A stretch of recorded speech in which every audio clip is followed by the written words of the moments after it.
You are ready to go. Okay. You're live.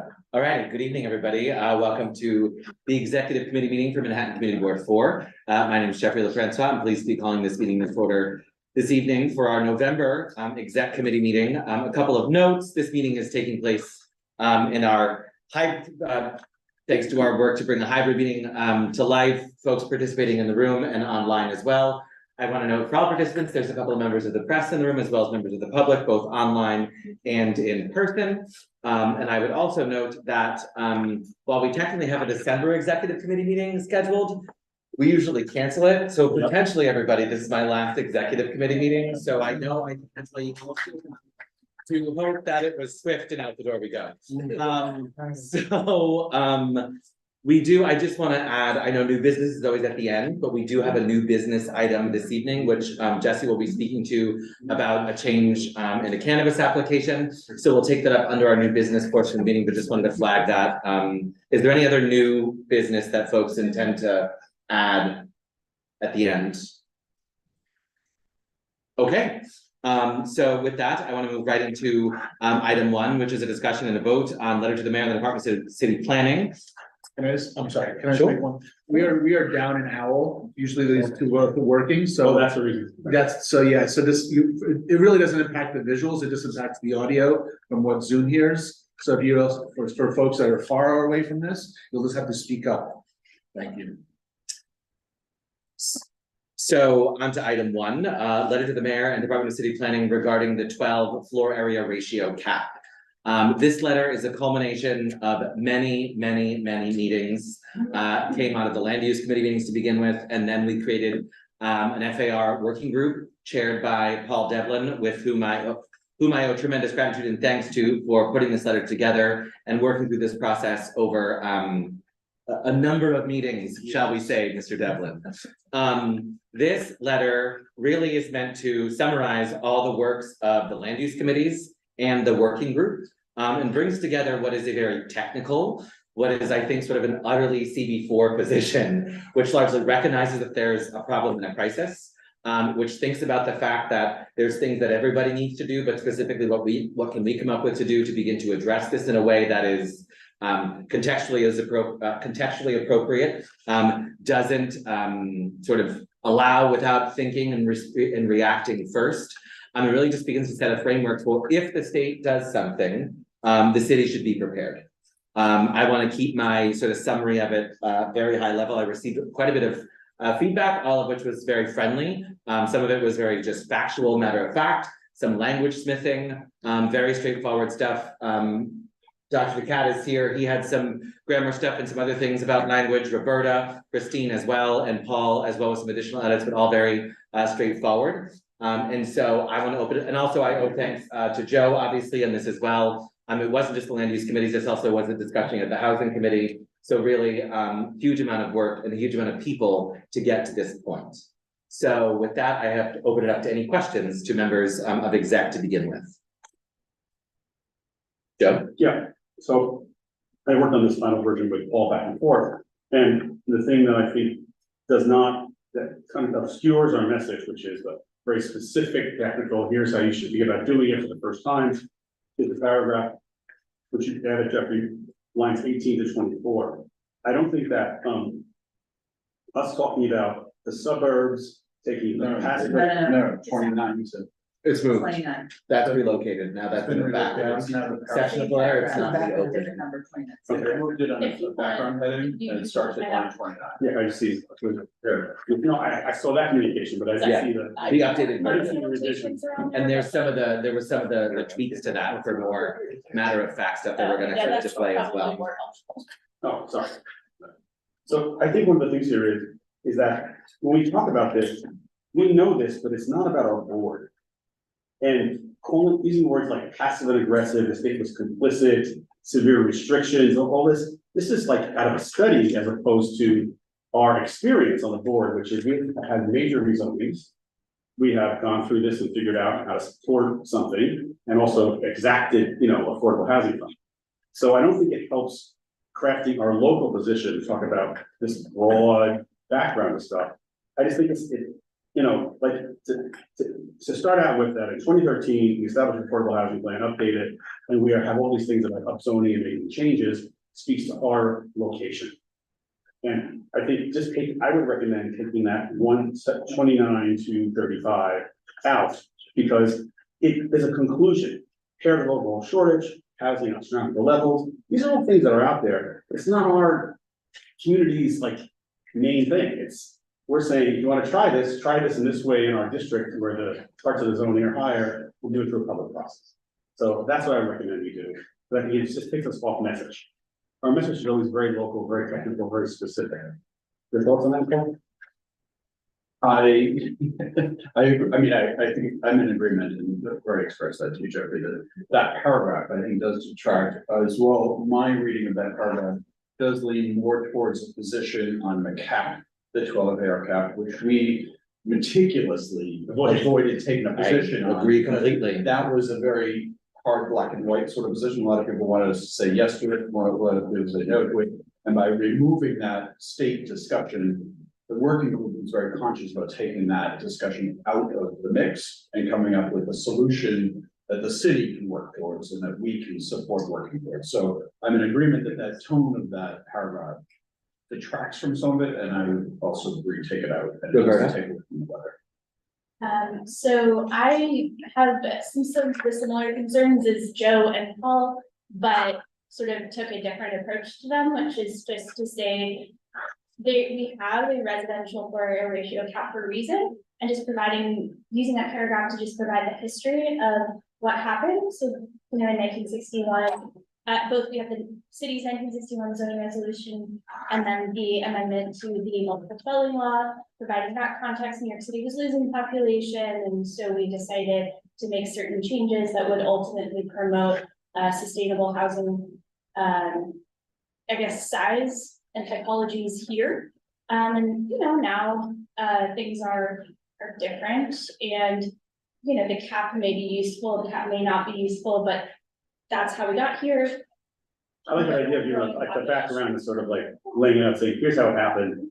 This takes out the position feeling, because that's the thing, we kept the tent, people under the tent here. I guess I would say, I mean, I'm in agreement, except for the fact that it's in the background segment of the letter, and I think that is a very common section of all of our letters that deal with issues, frankly, big and small. And so I guess I just think we need to show it comes from somewhere, and I think it's reasonable to acknowledge that certain decisions that were made even prior to 1961, and post, even more recent, are some of the reasons discussed at this point. At the same time, Joe, yes, we have been through numerous rezonings and rent is still too high.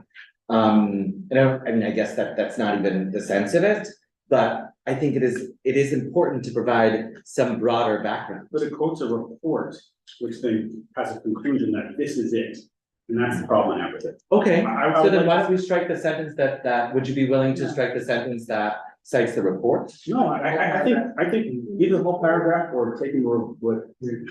Roberta to me sounded like she was reframing it in a way that Right, but is exactly what we framed it as sort of like, here's a little bit of history, as That opposed to like. makes passive, sense to me. aggressive, this, that, like, sort of like complete, because I want to keep everyone that kind of comes to a conclusion on this in the vote. And I think it's important to come to our conclusion based on our experience in our neighborhood. No, it's just- Not what happens 5 miles to the east of us, which is the Or in north Suffolk side, County. or going past the suburbs. The community board for Chelsea House Kitchen, this is our experience in our area. And we're making recommendations based on it. So let's consider, I mean, I'm happy to consider sort of what Roberta's put together as friendly to the adjustment of this, striking sort of the reference to a report, but indeed framing some of the history. Right, but not drawing a conclusion, that's the thing, sort of like just laying out. Sure. the history. Does that make sense? I think that makes sense. I would add I'm sort of going on a bit of a tangent, but I was inspired by Bert and something he said in particular. I know that ultimately these letters, as they sort of veer into the policy world, like ought not deal with other districts, but we have a housing shortage that is regional, and Manhattan Community Board 4 cannot solve it alone. And what happens in other places, other places that don't act, whether they be suburbs or even other neighborhoods in the city, that does impact Manhattan Community Board 4 because it does put upward pressure on rents if other places don't think about a sustainable way to grow, in a responsible and contextual manner like this board has. Leslie? That is true, but but then we can do that for everything, right? For every topic, and for example, casinos, right? Everyone's talking about Times Square Casino, we won't even comment on Times Square because it's out of our area, so it's gonna affect us very, very much. Yeah, I'm talking about the process. CB5 did that, that's their stuff, we didn't kind of get into it.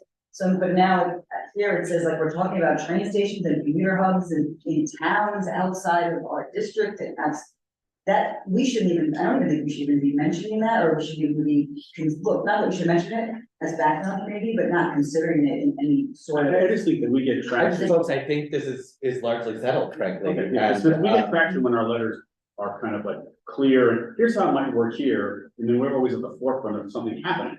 Cause it's like, here's how you can make it work, try it, Yeah. Any other questions?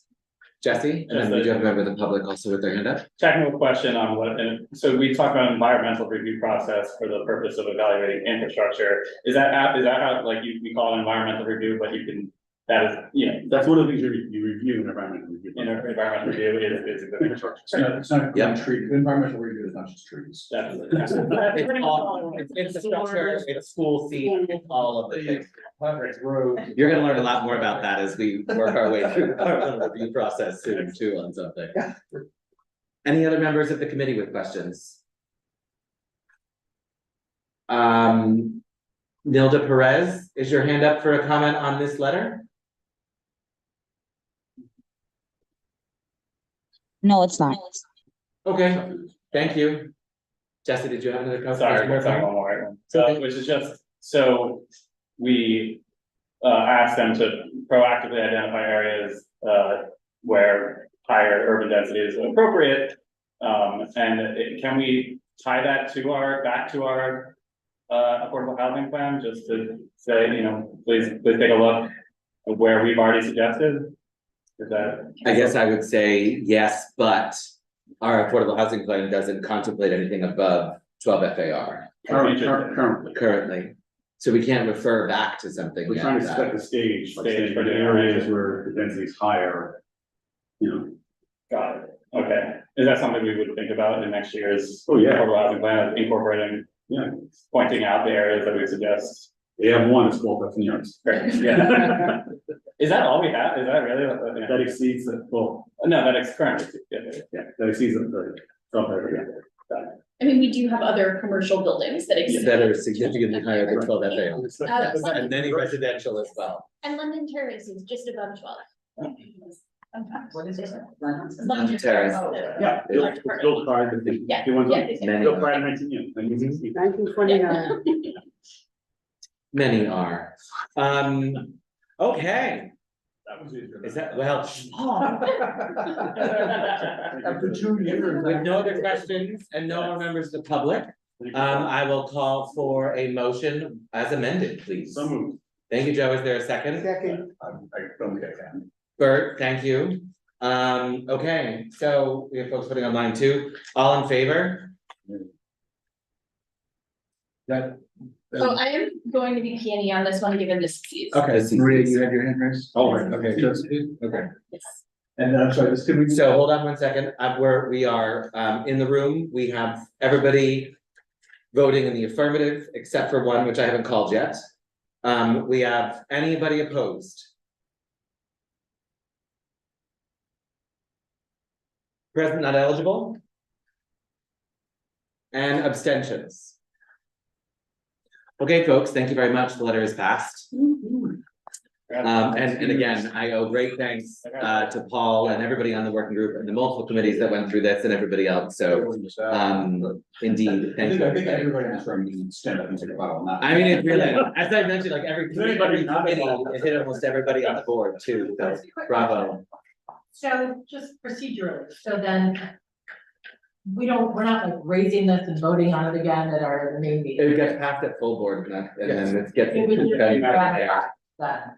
We're not setting, no, you're voting it out of exec like any other committee, and then it goes on under exec. Yep, for us to report that letter out, which is, so the next one, not so positive and somewhat new, unfortunately, the significant budget cuts that have been announced by the administration. And I don't have a letter for us on this, but I'd really like to get on the record of something straightforward, something simple, and I'd like for it to basically say three things. To state that indeed, there are budget issues looming. However, it cannot just be blamed on the migrant crisis. And I'd like us to come up with like a top 5 other things we're concerned about based on our statement of district needs. And I think this is, you know, Can we blame it on de a Blasio? page and that's what everybody else is doing, Joe. But look, I mean, it is well documented that the contracts for hotels for migrant workers have been a huge hole in the budget. Exactly, sorry, asylum seekers and the migrants has been a huge blow to the budget. And so questions of management at the end of the day, but not just that obviously there's some certain funds drying up. But I think it's important for us to be on the record about this early. Bert? And let's just be aware that this alleged budget hole, we're not talking for this year. We're not really even talking for next year. We're talking about the 3 years going forward in the plan. So we're talking about a budget hole. You know, if you look at history and how our budgets have worked, 3 years before a budget, they're always projecting a budget hole. And usually, not counting the crisis back in 75, the revenue is there. It's adjusted, it's moved around. We have over $2 billion in rainy day funds. I mean, I think one of the other scary I'm things just about saying, this, all I want to say is, Once you put aside prior. right, and, I think- and so it's not this great budget crisis. I'm not old enough to live through real budget crisis. This is not going to be. so I think stating the fact that this has been announced and is coming and these cuts have been requested. You know, I think acknowledging the fact that yes, the asylum seekers, the migrant issue is a factor, but it's not the only one, and there's certain mismanagement of that. 3, calling out sort of what our major concerns are as it relates to what's been called for. And 4, I guess I'm wondering folks' appetite, you know, Gail Brewer is committing the city council to a significant hearing about the mayor's management report, which shows some pretty horrific delivery of services under the current budget. And so imagine if we're gonna be cutting, exactly, if we're gonna be cutting, how much worse services are going to be. And I think this is a useful place to begin to sort of at least just highlight this. Leslie, I saw your hand go up, but I wanted, so those 4 points I think are what I'm I hoping we don't can know get if you around. want to get Leslie? into this, but really the budget for a lot of the deficit, if you're in the, you know, the financial talks and the real estate talks, is the great 40-50% decline in office space and all those, I mean, we're talking about 2027, And the revenue 2030. drive. I mean, it's billions of that tax loss of commercial real estate, that is the crux of it. It's not the migrant is gonna be a drop in the bucket compared to what the real estate losses are gonna be, on those taxes. So, excuse me, commercial real estate losses. So I mean, don't know if that's. Leslie, you are 100% correct. My worry is that we could also just start talking about how the fact that mayor after mayor has refused to take up tax policy as it means to figure out how to balance this. Yeah, no, So I just didn't know if you wanted to lead with it. I'm just saying there is going to be a loss of a you are dramatic loss. completely right. Hold on, I wanna, Joe and then Katie. I just wanted to also. Sorry, Jessica. I also wanted to note that we should call this the mayor's proposed budget. Yep. Or the Yes. final budget, because the proposed budget will look nothing like the final budget. Well, this is mid-year, right? Because our budget gets passed. Yep. And the other part is to amplify on Leslie's issue. It's the income derived from the office spaces. That's the sales tax, but there's a whole bunch of things that flow out of that. It's not just the commercial thing, it's everything else that comes out of it. Billions. And it's also a projection to 27, 28, based on certain assumptions. You know, assumptions change as we go along. Katie, and then Jessica, and then Marty online. Katie? Also, I think to Leslie's point, I actually think we should not spend any time or very little time talking about like, oh, it's because of the migrant crisis or something else. I mean, that's their story about it. We can say, look, we acknowledge that the mayor's office has identified an impending big hole that needs to be filled, but I don't think we should jump on their story wagon about why. And I think it just doesn't help us. So anyway, I would avoid that part if we could. And secondly, I look forward to our discussion about what we think some of the priorities should be where there should be cuts. But I think it's that's a hard conversation because I think there are so many things. So the reason this letter is meant to be ideally not that discussion. Yeah. Is that to a certain extent, this is almost administrative, because we're taking our statement of district needs and restating it as our continued priorities, right? So it isn't even that we get to go down the list, frankly, we kind of avoid that by leveraging something we already have through the process that we go through every year with the budget task force. Yeah. Which really defines our sort of fiscal position, sort of desire for how the city spends money. And I guess the one question that comes to mind, for example, like we haven't talked much about like 3K, 3K or anything because that's been funded, but now they're talking about the big cuts. And so I would think that if we had known that there was a risk of those funds being cut, we would have said that it's very important to our community. Do you know what I mean? It's just tricky because, so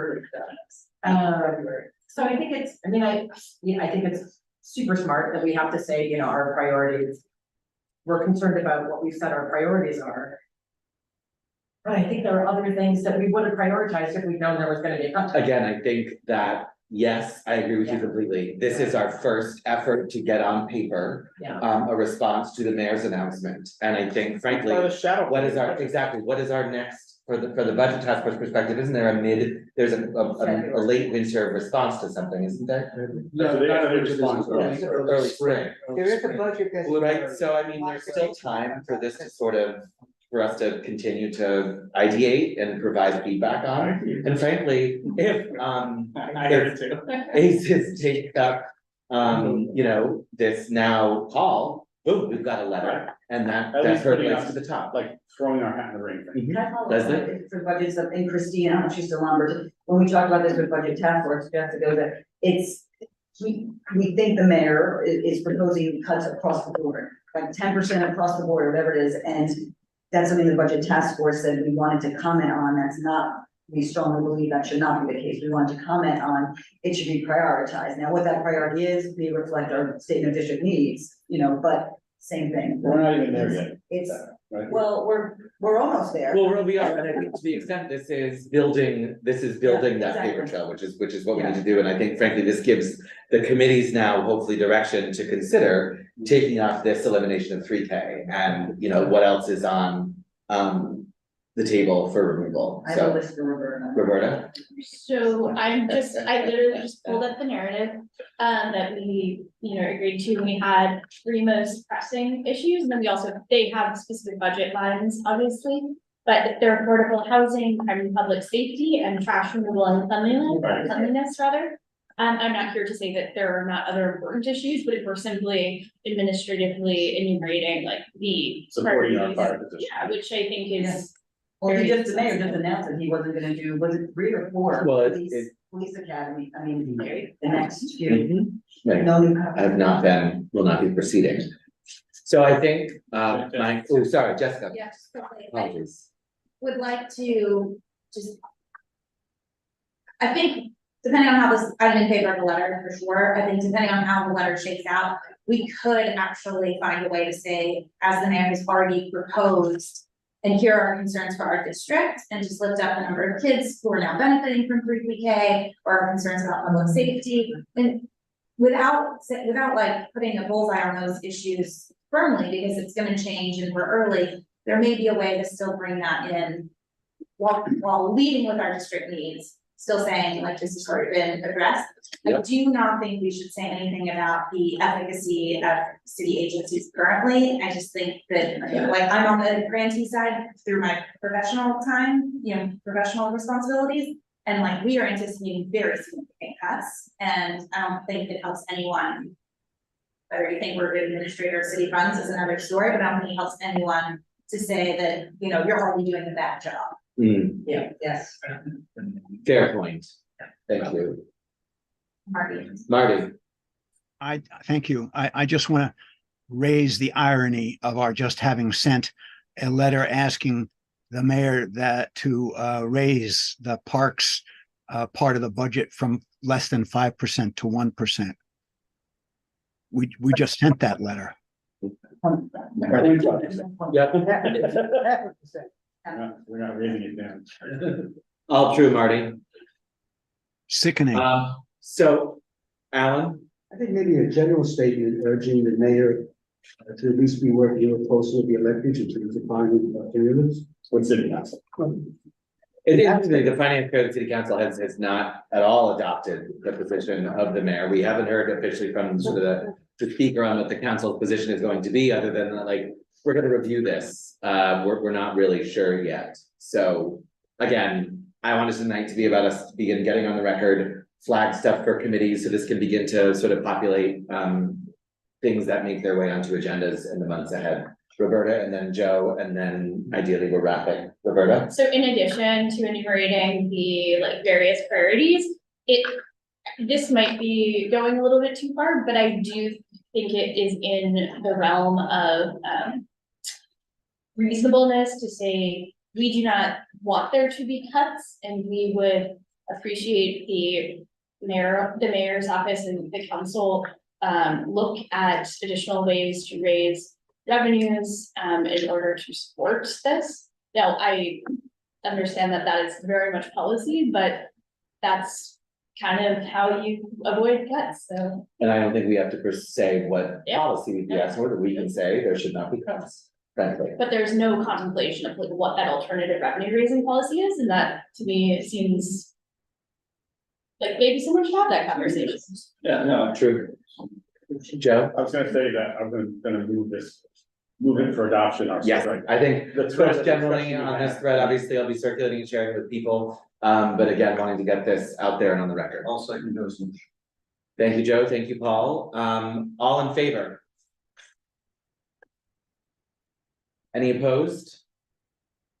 Present, not eligible, or abstention? This letter will go directly to the mayor, is the intention on this. It should also go to our city council, please. I think we'll do them in CC, Because but this is the mayor's they're- yeah, CC, announcement, so yeah. we'll do, yes. Because they are part of the budget process. Yep, absolutely. Thank you, everybody. Were you a yes on that? You're a yes on that, because it's city, right? Yes. And Jess, did you raise your NPNE? No. Oh, no, I thought I saw that. Okay, that's it for potential votes until new business. A couple of updates on reports from the chair. Some very good news on the long fight going on 410, 412 West 46th Street. The court has appointed, has made a 7A decision, an appointment of an HPD monitor. An administrator. An administrator, right, which is very good news for these folks living in absolute squalor, especially as we go into colder months. This has obviously been going on for a long time. These folks have been living without water, heat, walls, locks. I mean, it's horrendous what's been going on in these buildings. And so this is a great victory on behalf of these folks that the board has been fighting for years, frankly. And so hopefully they see improvements soon. Some of them will be soon, but we're talking some long-term significant investments that will be made into the building as well for these tenants with HPD, not just sort of as literally on the hook to make these things happen. Joe? And just for heard about this for a while, I can manage expectations. It doesn't happen overnight with a 7-day administrator. At least they'll be able to get an oil delivery and get the fuel paid for through the HPD program. But we're talking probably until February or March, a full plan, because what happens is The administrator comes up with a plan, goes to HPD, gets a loan, the loan gets granted to the administrator and it's put as a lien against the property. So that's an administrative process there, so they can make sure if we talk to tenants, we know people, doesn't get fixed overnight, Correct. but the lock can get fixed, and the key can get on, that kind of stuff can happen. So again, long thought, bit of good news on something we've been working on for a long time. Katie, did you have a question? Did I just see your hand? Okay, sorry. Other good news, I want to pass it over to Maria for a little bit of an update on the coat drive that that she spearheaded and we sponsored, a week and a half ago now. Maria? I thought you asked me the information because you were announcing it. Oh, I'm fine.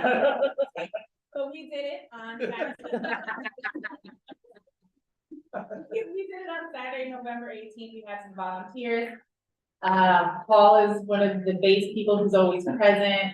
Thank you, Paul. And there were some other people from the board. We had plenty of sponsors. We ended up giving away about 120 coats to families who came to pick up coats, individuals from shelter, a few not in the district, but mostly in the district. So it was good. It turned out really well. Thank you, Maria, and thank you everybody for participating and helping.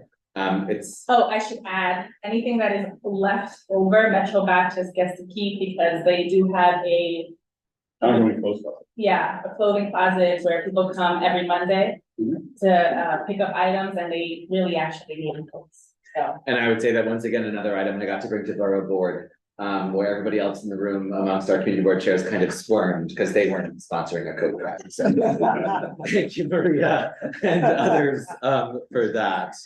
Our Port Authority working group, Port Authority bus terminal working group continues. We have a meeting coming up with the elected officials, which is very exciting because again, there's a lot of stuff we're not allowed to sort of very publicly share because we're a participating agency on this work, but the work we're doing with the port is really informing the conversations that they're having with city planning and DOT, which is significant because we're able to sort of help to frame all of that. Our next step is really making sure our electeds are sort of in the fold on that to understand what they need to be advocating for, both on the dollars and cents line of things, and of course also on the sort of urban planning, placemaking, the physical station aspect of things as well. Leslie mentioned the hot button topic of casinos. The City Planning Commission took up today in their review session a citywide text amendment, which we also will be taking up later this month. The recommendation, which I think makes good sense, and we're sort of going to make that happen, is that city planning will come to our Hell's Kitchen land use committee meeting, and folks from Chelsea Land Use can be invited to attend. The genesis for the legislation for the text amendment is based on the 9 known applications from casinos across 4 of the 5 boroughs. It would allow for gaming as of right in certain commercial and manufacturing districts that we know of. There are 2 technically in Community Board 4, Hudson Yards, and also the Silver Sheen properties on 41st and 11th. And then as Leslie also mentioned, adjacent to us in Times Square. And then there's also ones further on the east side. So this is something that is up for discussion. The Euler clock is now ticking. And so we will be taking this up, like I said, at the Clinton Hell's Kitchen land use meeting later this month, which is the 13th. Interested parties should plan to attend. City planning will be there to present, but know that this will be wending its way. It is a citywide text amendment, so we'll be going before the whole typical process, which is the community boards, the borough boards, and then on to the council, etc. What does the text amendment say? Yeah. It allows for gaming to take place, gaming, so casinos, it's the zoning frame is gaming, to take place in certain high density commercial districts and manufacturing zones. So I think it's C4 as of right, correct. Correct. So I don't want to go down the fact that we don't like the fact that it removes us. I'm just providing the update on it. That discussion is meant for the land use committee meeting. I think it's also Merry Christmas and get to look at it over the Christmas holiday. Isn't that a smart thing for the administration to do? And so it is a very short set of text that literally just got released right before Thanksgiving. Yeah, And city Wednesday. planning took it up in the review session today. Paul? Yeah, it came out on Friday. Friday. Thanksgiving weekend. So return to us. In We- process. Yeah, no, but the question I had, when we talked to DCB, were they going to give us longer than the 60 days or the 45 days? There was a discussion about that, did that get incorporated? I don't actually know what the comment period is yet. They did not, it's not on the It wasn't website. disclosed. It wasn't disclosed. It's not disclosed on the website. So I have to confirm whether it's, I mean, I'd be If happy. it's on Wednesday, release it on Friday and don't disclose how long the comment period is. This is the true, transparent administration. That's not to say, by the way, it might be up there right now. Technically, I didn't see minutes, it. but like, I prefer- yeah, but it's either gonna be, I would assume it's 60. I think 45 days is kind of. I think it has to be 60 because it's a citywide text message. Yeah, well, I mean, yeah, I would think so. Yeah, they're following Yeah. rules. We're talking about maybe 90. Yeah, but I don't. I don't know. So again, I'm just providing that update, not meant to have that discussion here, everybody. That discussion will take place at Clinton Hell's Kitchen Land Use later this month. So thank you for getting working group 12 FAR off my plate. And then finally, just on obviously work and discussions continue as it relates to Chelsea Elliott and NYCHA. Those will be on agendas for the Housing Committee and the Chelsea Land Use Committee later this month. We have discussions on all of the interim work, the contract, all that stuff that's going to be happening, taking place at the Housing Committee. And then Land Use will be taking up some of the very preliminary visuals as it relates to what proposed sort of ULURP actions, as of right actions are, any bulk height visualizations of that, all very preliminary. These scoping documents have still not been released. So we are awaiting for that to happen. Once those happen, a public comment period will begin, of which we will obviously be involved in. There's required hearings that will happen accordingly. And one of the key things that we're tracking in our working group with NYCHA and the development team is to make sure that that comment period that they've laid out based on the original scoping document timeline. In the middle of November. Exactly, they maintain, right? So if the documents drop next week, they just shift that entire timeline and it doesn't reduce it just because that HUD didn't release those any sooner. So again, that's on 2 committees this month, and we anticipate sort of formal public hearings as it relates to the notice of intent and the scoping documents to come down the pike in the next 60 to 90 days would be those hearings at some point. Yeah, we just don't know the dates, that's what we learned today, they're not clear about others. You'll talk about where full board is. It's at Pier 57 next week. And I think that is it for all I have to report. So over to you, Mr. District Manager. Sure, so yeah, there are drafts of the next week's agenda out on the table. There are drafts of the committee schedule for the month of December out on the table. Please, they're also in the Dropbox. Please take a look. So you know what you're voting on next week, making sure that all of the right letters are the way they are supposed to be and listed. And then also just take a look at the other committees, know that what the other committees are doing for the month of December. And if your committee has anything to say about it or has previously had anything to say about it. A couple little notes for the committee schedule for December. I have listed here that the Clinton Hell's Kitchen Land Use Committee would be meeting at Hartley House. That is not confirmed. That is just unfortunate. I think what happened was left over from last month, so I apologize. We'll have to confirm that location, just because we were expecting probably a good public turnout for that. Everybody else meets as regular, except for the executive committee right now, because of the holiday. We have it tentatively scheduled for Tuesday, December 26th. At 6:30, but we'll come to that bridge when we cross that bridge when we come to it. Whether or not. You can't, something has to happen before the first. And then I know we're talking about Chelsea Land Use Committee in terms of dates as well. So that's still a negotiation as well. I think that's everything, unless anybody else has any questions. I have a question about, the public hearing is on City of Yes Economic Opportunity. Is GCP coming? Are they doing a presentation, or we're just saying this is open for comment and that's it? Yeah, that's what I was gonna do. I have to hold it, we have to technically hold a hearing every full board. I chose that as my topic. If we would like to choose a different topic. I just thought it was relevant since it was at the joint committee and it's a big thing and we're all talking about it. We can say we held a hearing. I don't know if anybody has read the 18 different initiatives besides the committee that had to, is having to read them. But that's what I have now. Yeah, no, GCB is not presenting. And then if our letter going out on that is questioned, we're not acting on that, so we can't. The question letter is right, but that can go out tomorrow. Right, I mean, that's the it's, letter. but yeah, no, in terms of the board's recommendation letter, yeah, that's not coming out. That's not going out until whenever you guys tell me you're ready to put it on the agenda. Anything else? Thank you. No, oh, you know what I think we don't have is, it's on there? Wasn't it? I thought I saw it. Maybe I missed it. I apologize if I missed it. There's cannabis task force. If it's not on there, then it should be. We're doing that Thursday, the 21st. Oh, it's, My apologies. Just a quick question about, at Pier 57, having our full board meeting there.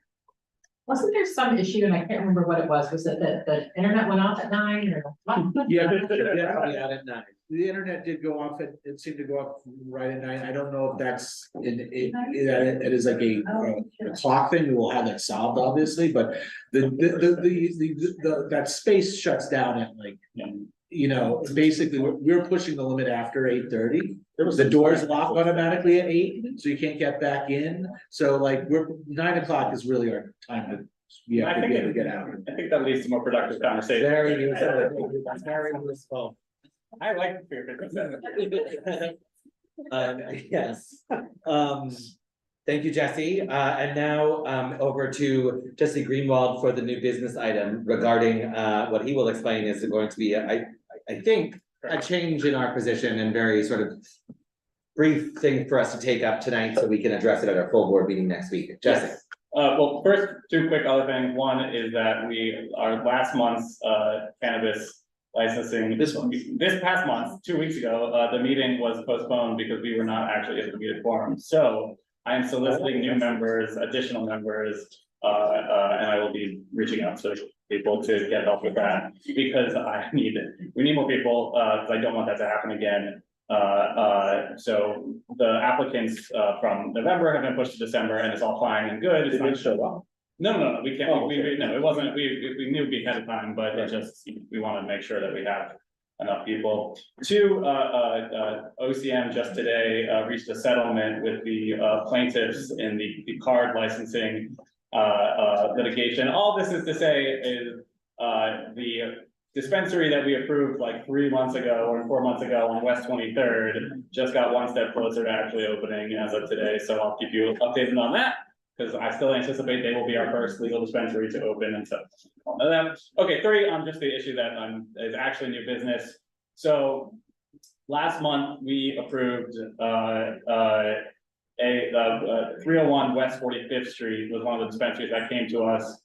And we approved them with a number of stipulations in our letter. Like I think they have the most stipulations. They have not actually signed our letter. We've given them ample opportunity to do so and reached out to them multiple times. But they agreed in public. They agreed publicly, but it turns out this is probably a good thing that they have not signed our stipulations because in the interim, we have found out some new information about that particular applicant. Not the applicant itself, but someone associated with the applicant who was heavily involved in the presentation to us and who said publicly that he would be a participant in the building of the dispensary building there. And the new information is that applicant is a landlord who is very likely, based on the information we've received, currently leasing out to an illegal dispensary. And so with that new information, yes. So one point of fact, not a landlord, is a tenant sublease. Tenant sublease. So sorry, there's a landlord. He is a tenant leasing from he's a tenant who's leasing, but he's subleasing to an illegal dispensary, a non-licensed dispensary. And obviously, I think we should we do not approve of that behavior. And so since they have not signed anyway, I ask and recommend that we withdraw the letter that had been previously approved by the full board and now replace it with a letter just recommending denial. Thank you, Jesse. And hold on, we have some hands. Jessica? Yeah, just, how did we learn that information and has anyone reached out to that individual? We learned that information based on people who are challenging another applicant that we have who took a video of them, going in and making a purchase, and then, we, through other lawyers, we saw that there was a cease and desist letter issued to this particular applicant about their subtenant, so. From the owner. From the owner. And correct. have we considered approaching this individual? Well, we've reached out multiple times just to get them to, that we just don't have contact anymore, so is that correct, Jesse? Yeah, when we reached out to them multiple times to get the letter signed prior to learning about the new information, but we have not reached out to them about their involvement. Sorry, I misunderstood who needs to sign the letter. So, The applicant needs to sign the letter, he has not? yes, for an applicant for 301 West 45th Street has not signed the stipulation letter and sent it back to us after asking multiple times to do so. Separately, that part of that applicant's team, and actually family member of that applicant as well, has a separate physical location where he's a tenant, he owns a gift shop, like a New York City gift shop, and he has subletted out a portion of his gift shop to someone who's doing dispensary, an unlicensed dispensary. Oh, The but reason it's we not know, the same the address. reason why we know, what? Not the same address. Not the same address, no, it's separate properties, but it's all the same people. Two folks came to us with applications, one was a landlord.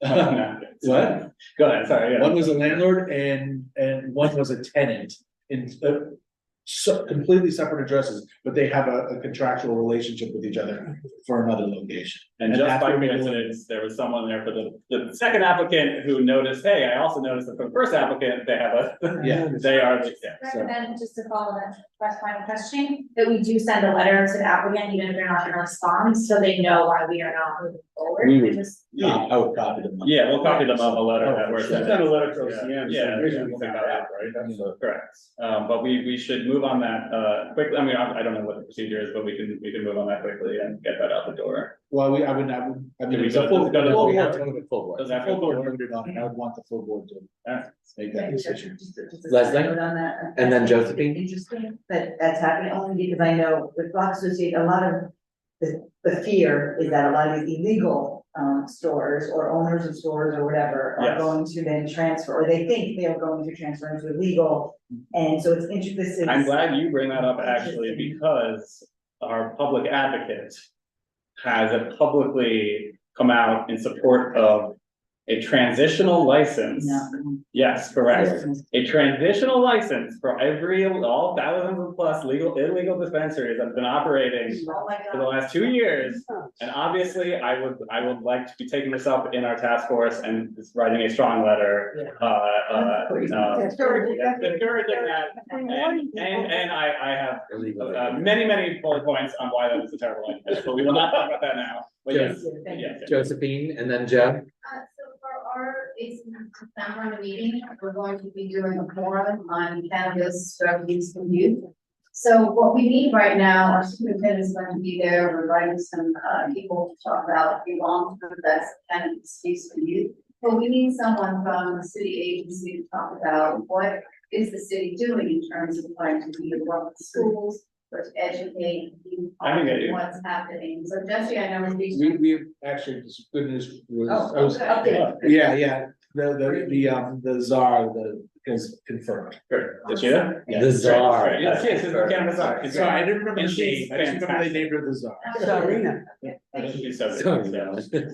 Joe. So we're just gonna write a very clear letter to OCM, Yeah, but says that details, yeah. this person did not disclose. And not and obviously, and we're not gonna say, we've become aware of it, we're not gonna say whether the information is true or not, but it's our belief that that this is what is happening, and so there, for that reason, we are withdrawing, we're not withdrawing support, we are just coming out against it. No, but I think we wanna make it clear the reason. Yeah, no, An unlicensed, Of course. operating an unlicensed shop and is subject to legal action. Of course. So it's very clear to OCM why. of course. So that sounds like a motion, Mr. Yes. Restuccia. Thank you. Is there a second on the motion? Thank you, Paul. Anything else on that? That's No. clear, right? Thank you. All in favor? Any objections? Abstentions? Present not eligible? We have a new letter for new business at next Wednesday's full board meeting. And we have a hand raised. Hi, Nilda. Hi, I wanted to know if I could make a statement. I mean, we're in the business portion of our meeting. So we have our public session at our full board meeting, which happens the first Wednesday of the month, where folks can sign up to speak on any topic of their choosing for 2 minutes at a time. So that would be the forum for that to take place. Do you have a question? Is there a question? Yeah, I have a question. I just want to make sure that NYCHA is held accountable for the response to the scoping documents and that the residents have enough time to respond. And Sure, if- thanks I for want to know that. if the As I community board mentioned- is gonna hold them accountable. That's all. Thank you. As I mentioned, certainly bring that comment to our full board meeting for the public session. And NYCHA will be on 2 of our committee agendas this month, and you can stay tuned for more of that to happen as it works its way through the process going forward. So thank you very much. And you can find the place to sign up for that comment period on our website, just like we did for tonight at our full board meeting, the first Wednesday of December. So thank you. All right, everybody. With that, I'll take a motion to adjourn. The public that wants to speak, they're raising, their hands are raised. Sure. Though I just want to clarify, folks, that we are in the business portion of our meeting. But they. And so typically, this is what would, right, with misinformation, they arrived here. So is there a question?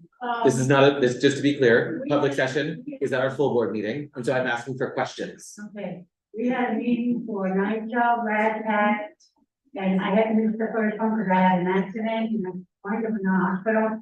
But when I went to the 17th Street, Fulton, for the meeting, they didn't let me in, and they didn't let none of the other tenants inside because I feel that I have the right to be there because we were the demolition, and they denied us by the officers there. There is Acevedo and Lanny and all that, and it's a video that I talked about, Lanny harassing me about evicting me, you know, on the internet, and I wasn't too happy. I happened to tell him in front of everybody, since I was angry, and he let me in. So I told everybody about what he did, that Lenny Rosado was saying that I was living with Caesar, and Caesar's my neighbor. And they said they were gonna evict me, and I had all this stuff, you know, in my phone. And I think this is wrong, what they did, and Sure, well, thank you for bringing that to us, and again, the place to raise all this is at our public session, which is at our full board meetings, where anybody can sign up in advance to speak for 2 minutes on any topic, which this certainly sounds like something that should be brought to that, and also making sure you're coming to our relevant committee meetings where this is discussed, which is the housing committee meeting, is the issue that you're bringing up, is what it sounds like, where the discussion for that really belongs. about it, and he completely ignored it, you know, because I think that we have the right to come to the meeting. If we're in jeopardy of losing our building. Sure. We have the right to enter the building. And I can tell you, And as I think that reported on, issues related has something to do with that, and the tenant association. as I reported on, we have a Chelsea NYCHA working group. It has been so far, we've had it at 4 committee meetings in the past 3 months. We have it on 2 committee agendas in the month of December alone, and we are waiting to see when sort of the next time it will be had, because I can assure you that it will make its way onto agendas again. Because part of it is we need to be able to engage with the agency accordingly, and what you have to share. Absolutely, but what you have to share is very important, Yeah. and we want to make sure you're bringing that to us in the channel through which we can best bring it to NYCHA. Yes. So thank you for bringing this to our attention. I want to make sure you bring it to our full board at our public session also. Alexa, Thank you. I'm sorry, I'm just gonna interrupt. What you do need to say is important. And I think being at a full board meeting where you can speak on a mic and everyone can hear what you just had to say is significant. Yes. Okay? Just seems so. Thank you, Maria. Joe. Yeah, I just wanted to note that this was brought to the board's attention already, and we had a meeting last week with the Tenant Association presidents, and we brought this up. As many folks that spoke with us about this, so everyone's aware of it, and we're really trying to engage with the issue of people getting into meetings. Your issue has been really, people are aware of it, so we're not happy with it. Thank you. Yeah, we're. Thank you, everybody. Is there a motion to adjourn? Thank you, Paul. Is there a second? Thank you. Thank you. Because I can't, these are the offices left. No, we need to be. Good night, everybody. Yeah. We just said. Oh, there was a motion to call it. And Leslie seconded it. All right. Good night, everybody. Yeah. Oh, we supposed to do something else?